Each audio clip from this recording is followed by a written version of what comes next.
Hey there, welcome to the channel. So today I thought we would make a gluten-free filled pasta. More specifically, we're gonna make a gluten-free cheese ravioli. We're gonna make the pasta from scratch, and I gotta say, I haven't done this before. So if that intimidates you, I'm gonna make it for you. We're gonna see how intimidated I am and see how it comes out.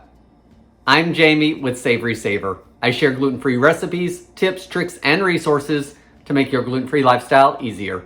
So please consider hitting subscribe, and let's get started. So before we get started on this ravioli, I do want to say this video is a little different from me. I am collaborating with Tamara over at SoutherWifeEverydayLife on YouTube. She has a great channel, and while she's not gluten-free, there are a lot of easy recipes on there that you can convert over to gluten-free. So if you're like me, then you're always looking at recipes to do that with. Part of that collaboration is it's a cookbook collaboration. So today, my recipe is coming out of the Against the Grain cookbook. Like Tamara, I think that cooking out of cookbooks is something that some of us do, some of us don't. The internet's so easy to look something up. But grab those cookbooks and thumb through those cookbooks, whether they're gluten-free or not, to see what recipes you can make out of it. So be sure to check out her channel and that playlist. Both will be listed below in the description, as well as a link to this if you like this recipe. Now, let's get cooking. So to start off with the recipe, I thought the first thing we would do is make a little bit of filling. And the filling that sits alongside this recipe is a summer squash filling that I didn't really want to do the first time I made the recipe. So instead, I'm just going to make a basic ricotta cheese filling. This recipe only makes 8 to 10 ravioli, so it's a good recipe to practice on because you're not going to be out of a lot of ingredients. So for the filling, I'm going to start with half a cup of ricotta cheese. And I've got that in a small bowl. I want a little bit of fresh herb in it, so I've got a couple tablespoons of parsley that I'm going to chop and a tablespoon or two of basil. I'm going to chop those up finely, and we'll just add some of it in until it looks like enough. I'm not going to worry about exact measurements for this, and if you didn't want to use fresh herbs or don't have fresh herbs, throw a little bit of just dried basil or oregano or parsley or Italian seasoning, just to give your ricotta cheese some flavoring. So let me chop those up.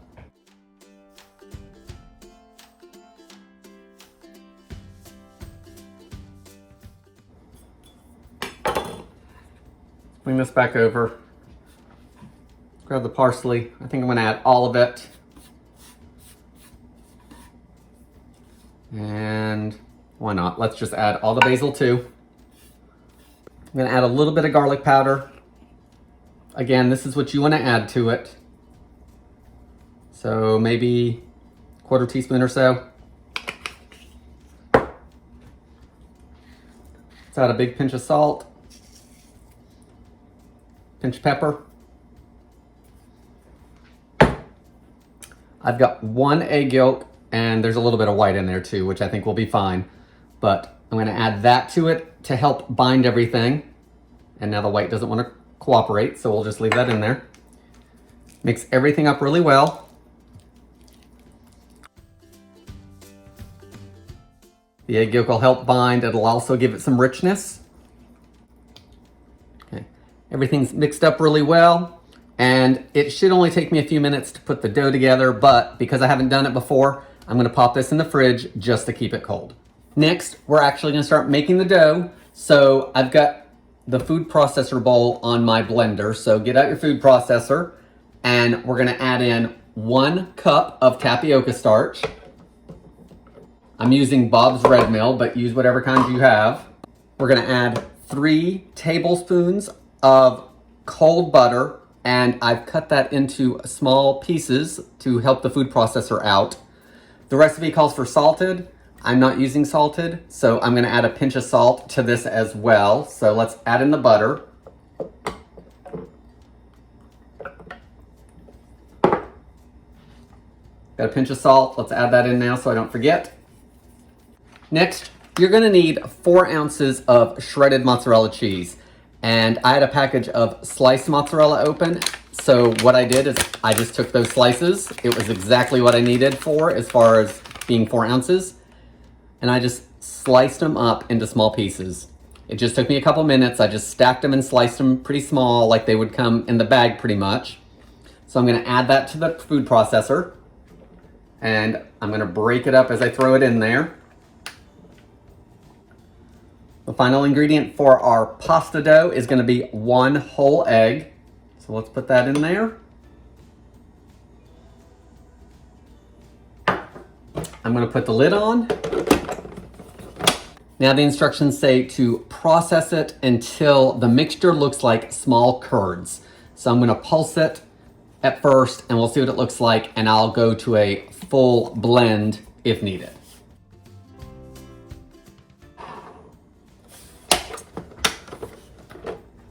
Okay, I've pulsed it, and right now it is just like cubes, like we were cutting the butter into the mixture. So since I'm not getting the result I want for the small curds, I'm actually going to turn the processor on and let it go.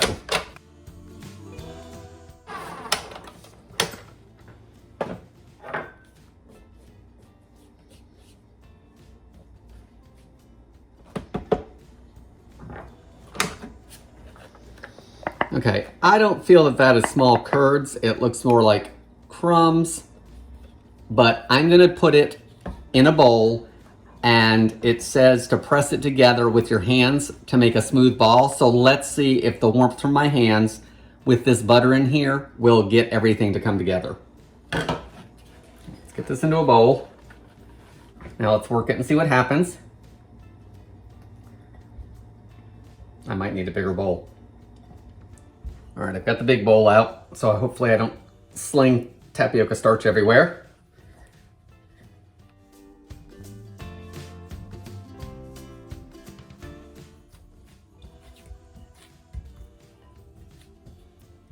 Okay, so that just took a minute or so. It actually feels really good now. It's not super sticky, which I like. It came together much quicker using my hands than it did in the food processor. And I would have not have described that as small curds. To me, it looked more like a fine crumb, like for a streusel topping or something. So I'm gonna cover this up with some plastic wrap just for a minute because I don't want it to dry out, and I'm gonna get ready to roll it out. Okay, so let's start shaping our ravioli. Now, as I said, this is my first time making this recipe, so I'm not familiar with the dough. This recipe makes 8 to 10 ravioli, and since I'm not familiar with this dough, I don't know how easily it's gonna roll out for me. I don't know how long it's gonna take me to get it where I need it to be. So, to help myself out, I've got a bench scrape here, or use a knife, or whatever you wanna use, and let's cut this dough in half. Approximately.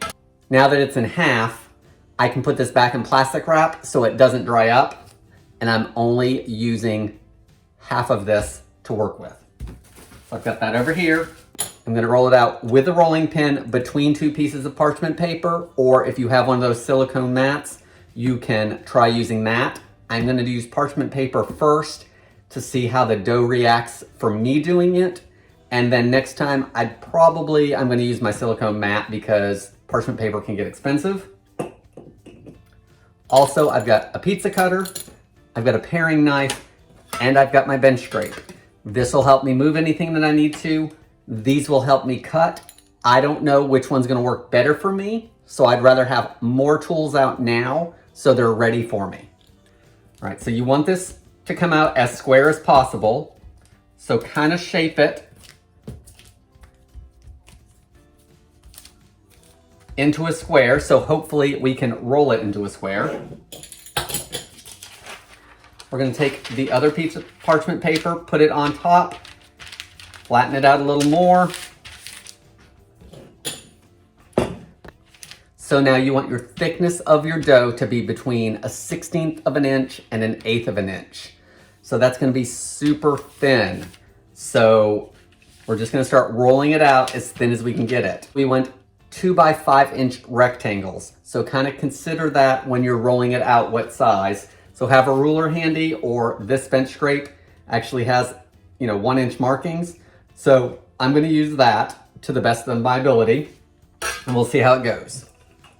So to roll, you wanna start in the middle. I have found that even with a regular rolling pin, if I use 2 hands on the pin, it creates better pressure for me. So you wanna push down and out, and then come back to the middle, down and out, and then do what works best for you. If you can roll sideways like that, go for it. If you can't, turn everything and do the same thing. Out, out,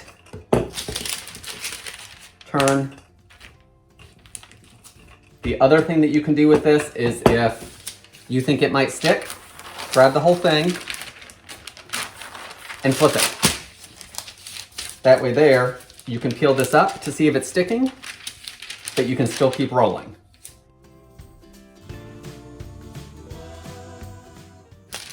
And just keep doing that until we get to the thickness that we need.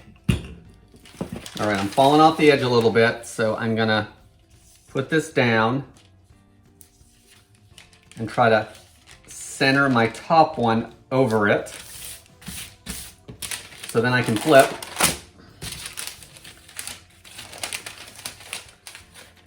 It's wanting to stick a little bit on me, so push that back onto the bottom one. Now I've got it centered again, pretty close. So in the middle it's a little thin and it's a little thick here, so I'm gonna roll just a little bit more and see if I can't balance that out just a little bit. All right, so I think I'm gonna call this good. Now, this is probably not a recipe you wanna make when you have a bunch of guests over for the first time. You wanna probably make this after you've tried it once or even twice, because I'm probably gonna have issues with this at some point, but we'll see. So now whatever's easiest, we wanna square it off. So I think I'll do this to give myself a good cut. Let's see what the knife does first.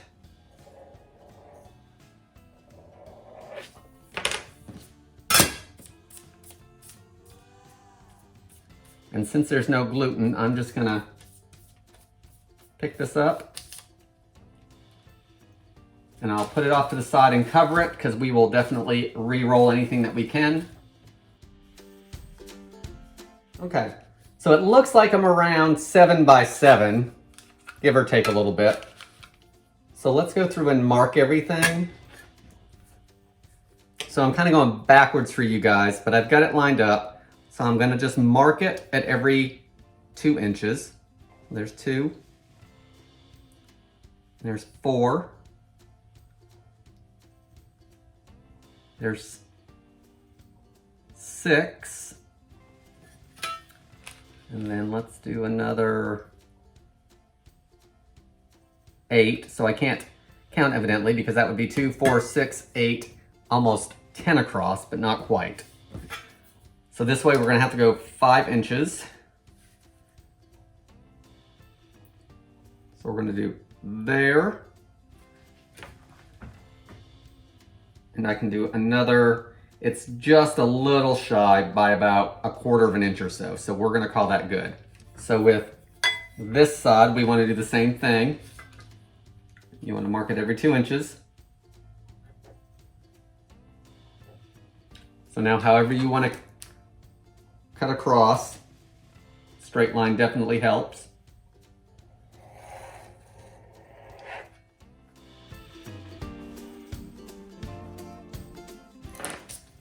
These are probably gonna end up being a little bigger than what I want, or than what the recipe says, but that's okay.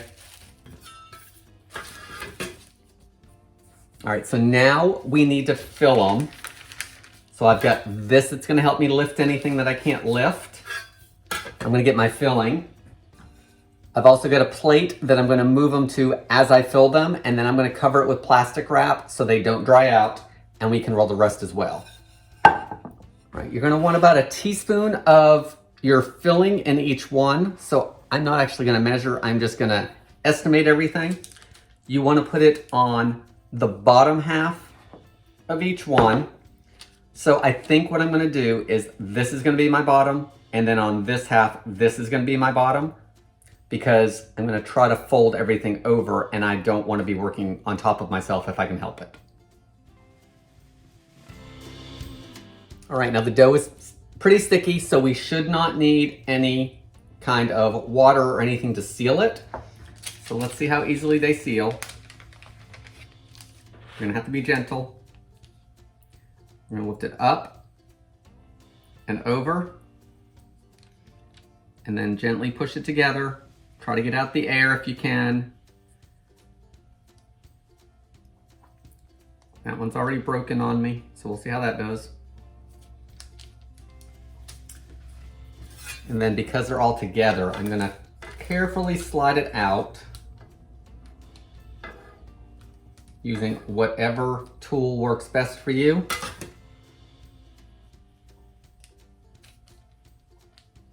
Okay, so we've got it separate now. Again, press out the air. I'm gonna neaten up the edges a little bit.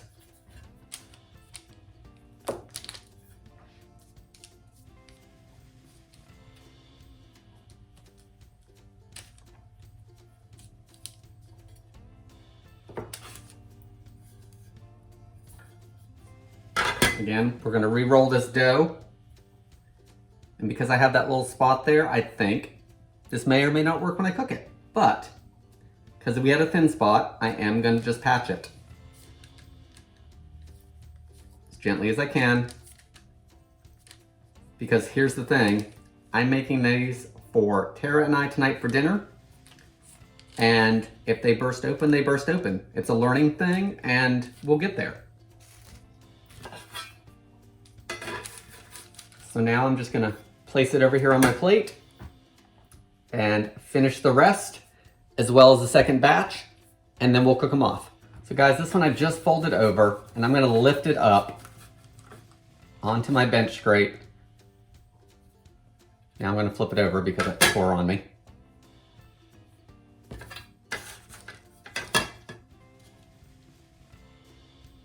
But then, if you have it in your hand, then you can just pinch it and push out the air at the same time. And it's a little easier to work with for me in my hand instead of pushing down on it on the countertop.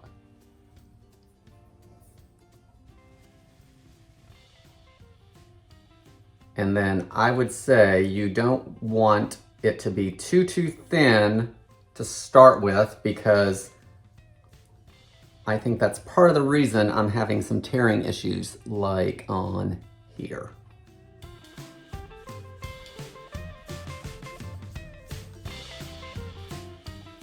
All right guys, first plate is done. Some of them look like I'm a 5-year-old and don't know what I'm doing, and I don't, because this is the first time.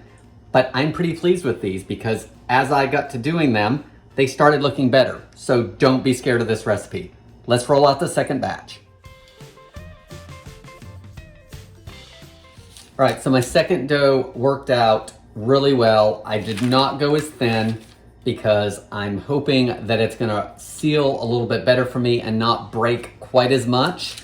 The first dough roll actually did really well as far as breaking. It didn't break a ton, but I'm hoping rolling this a little bit thicker, it will do better than the first one did. So let's cut it up.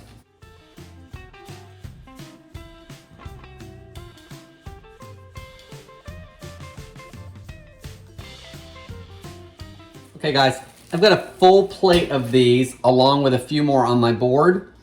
Way more than 8 to 10 as you can see, but you never know until you do the recipe. So now the big test, how many are gonna burst open? So on the stove, I've got a small pot of water coming up to a boil.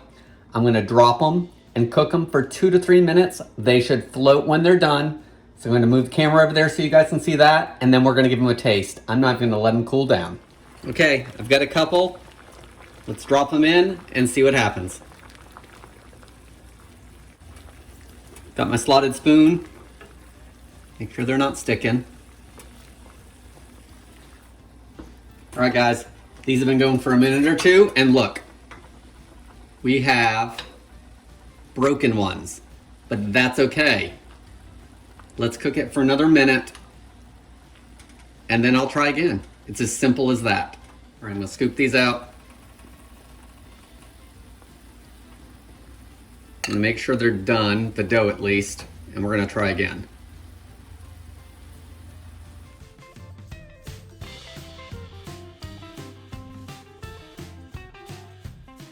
Okay, so I did an attempt 2, and I still had some loss of the filling, but it cooked better. I actually brought the water to a boil and then dropped it to about medium, just over medium heat, so we would have a gentle boil so it wouldn't hopefully explode the ravioli. Then I decided to do a third attempt. The third attempt, which I've already had a bite out of, is pretty much perfect. I'm happy with it. It didn't explode. It stayed together. I'm gonna give it a taste and we'll go over it.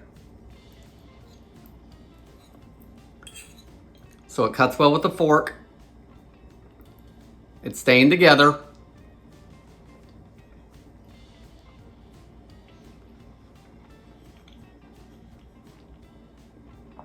The taste is good. I like my filling. I like the taste of the pasta. I will say, if you are a texture person, this may be one of those recipes that you may try and not like because it is tapioca starch as our main gluten-free flour component. And tapioca can be a little chewy. So this may not work for you. It may be too chewy for you because of that starch. But I do think it's worth giving a try. I do think you should expect yourself to not have a perfect recipe the first time if you've never tried this or tried making your own pasta that's gluten-free. But I also think it's definitely worth a try because there aren't a whole lot of ingredients in it and you're not gonna be out a bunch of money with a bunch of gluten-free ingredients that are expensive.